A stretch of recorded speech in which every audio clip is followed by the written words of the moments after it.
Ancient wisdom for modern times.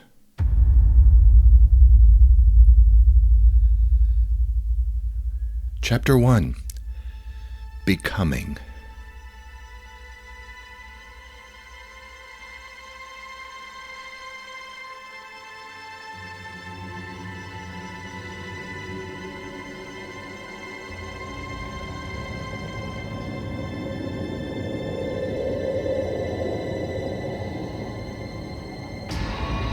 World history is full of stories about people who embarked upon a leap of faith, people who went off to look for something they hoped existed but would not be able to explain until after they found it. They radically changed their lives by devoting themselves to the search. In the act of seeking, they found their Holy Grail. Here is one of the best-known examples of such a search.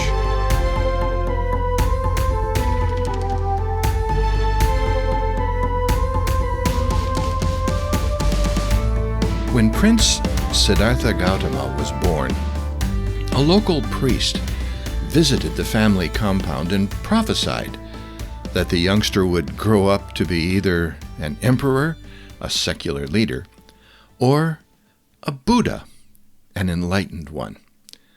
Quite naturally, the child's worldly father preferred the former to the latter, so he sequestered young Siddhartha within the walls of the palace, hoping to discourage any untoward spiritual development by supplying everything the young man desired in the way of material delights. But young men are curious. So one day Siddhartha had his chariot driver take him out into the real world. The journey changed his life. Soon after departing the palace grounds, the young prince encountered an old man. He had seen elders before, but this was an aged man who had not benefited from the cosmetics money can obtain. Siddhartha began to suspect that life exacts a toll. And he wondered about the path his own life would take. Fear began to cloud his still inexperienced mind. If that wasn't enough, he soon encountered a man who was afflicted by a hideous disease. With a shock, he thus discovered that life contains an element of suffering. Then he caught his first glimpse of a corpse, and the reality of death was seared into his consciousness. Siddhartha later reflected on the lessons he had learned from his excursion thus far. I also am subject to death and decay, he thought, and am not free from the power of old age, sickness, and death. Is it right that I should feel horror, repulsion, and disgust when I see another in such a plight? And when I reflected thus, all the joy which there is in life died within me. His heretofore held illusions had evaporated. He now knew he needed to place his trust in something besides wealth and family position. Pleasure could not prevent age, illness, or death, and so could not be the pathway to happiness. While contemplating this, still unaware that he was about to completely change course in life, he was perplexed to come upon a holy man who seemed quite content.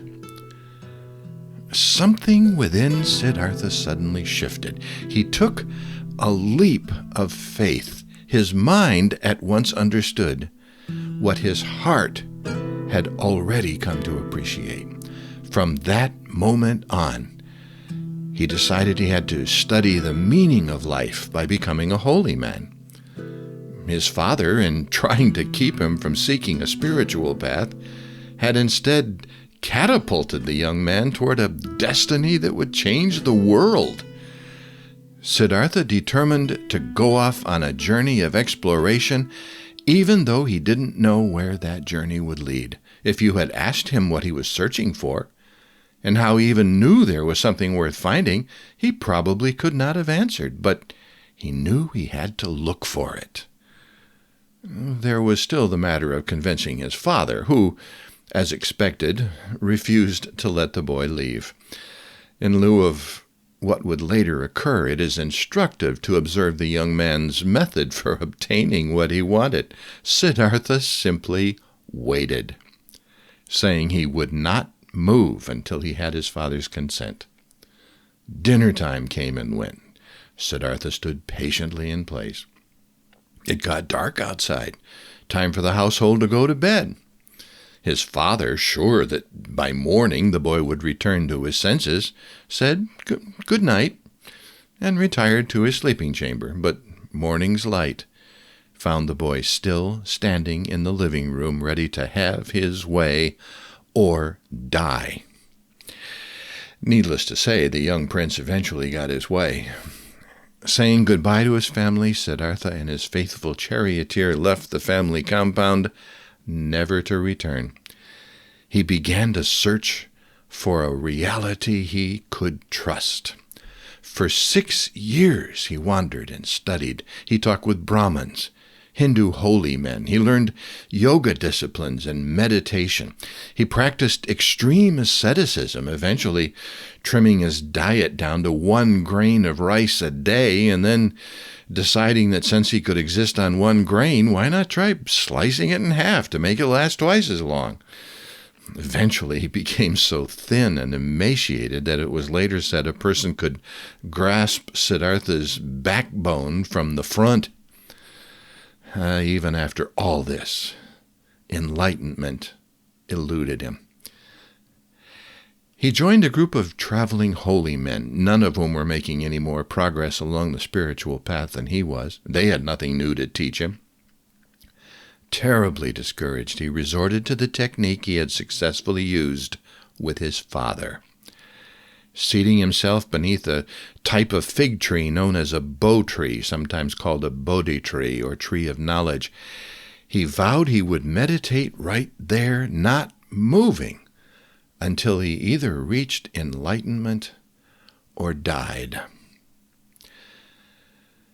There, in the wilderness of his own confusion, he met Mara, the devil, who tempted Siddhartha with the traditional 3 temptations of the flesh, the spirit, and pride. When he resisted and emerged victorious, he passed through all stages of awareness. In a vision, he saw all his previous incarnations and understood their connectedness, how they had brought him to this point in time and place. Now he sensed karma at work, the guiding force that propels life forward. More important, in a sudden, intuitive leap, he grasped how to break out of samsara, the wheel of life, death, and rebirth. He had finally found that for which he had been searching. Even though he hadn't known what he was looking for, he achieved the goal of his quest. He became the Buddha, the enlightened one.